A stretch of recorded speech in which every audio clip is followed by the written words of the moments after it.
माँ की ममता। एक छोटे से कस्बे में समीर नाम का एक लड़का रहता था। बचपन में ही पिता की मृत्यु हो जाने के कारण परिवार की आर्थिक स्थिति बड़ी दयनीय थी।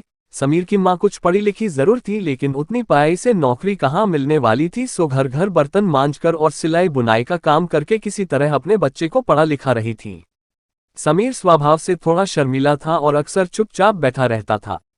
एक दिन जब वो स्कूल से लौटा तो उसके हाथ में एक लिफाफा था। उसने माँ को लिफाफा पकड़ाते हुए कहा, माँ, मास्टर साहब ने तुम्हारे लिए ये चिट्ठी भेजी है, जरा देखो तो इसमें क्या लिखा है। माँ ने मन ही मन चिट्ठी पढ़ी और मुस्कुराकर बोली, बेटा, इसमें लिखा है कि आपका बेटा काफी होशियार है। इस स्कूल के बाकी बच्चों की तुलना में इसका दिमाग बहुत तेज है और हमारे पास इसे पढ़ाने लायक शिक्षक नहीं है, इसलिए कल से आप इसे किसी और स्कूल में भेजें। यह बात सुनकर समीर को स्कूल न जा सकने तो का डक तो हुआ, पर साथ ही उसका मन आत्मविश्वास से भर गया कि वो कुछ खास है और उसकी बुद्धि तीव्र है। माँ ने उसका दाखिला एक अन्य स्कूल में करा दिया। समय बीतने लगा, समीर ने खूब मेहनत से पढ़ाई की। आगे चलकर उसने सिविल सर्विसेज परीक्षा भी पास की और आईएएस ऑफिसर बन गया। समीर की माँ अब बूढ़ी हो चुकी थी और कई दिनों से बीमार भी चल रही थी, और एक दिन अचानक उनकी मृत्यु हो गई। समीर के लिए ये बहुत बड़ा आघात था। वह बिलख बिलख कर रो पड़ा। उसे समझ नहीं आ रहा था कि अब अपनी माँ के बिना वो कैसे जिएगा। रोते रोते ही उसने माँ की पुरानी अलमारी खोली और हाथ में उनकी माला, चश्मा और अन्य वस्तुएं लेकर चुनने लगा।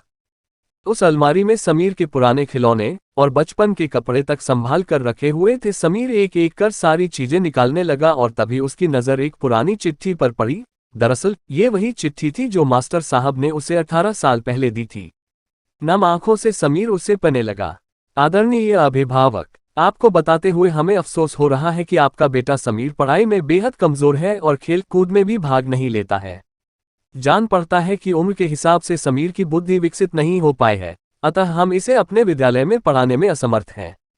आपसे निवेदन है कि समीर का दाखिला किसी मंदबुद्धि विद्यालय में कराएं अथवा खुद घर पर रखकर इसे पाएं।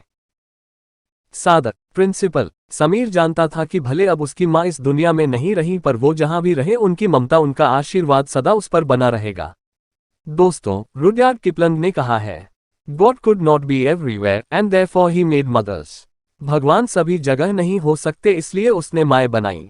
माँ से बढ़कर त्याग और तपस्या की मूरत भला और कौन हो सकता है।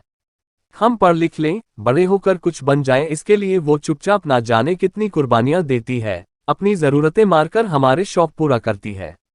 यहाँ तक कि संतान बुरा व्यवहार करे तो भी माँ उसका भला ही सोचती है। सचमुच माँ जैसा कोई नहीं हो सकता।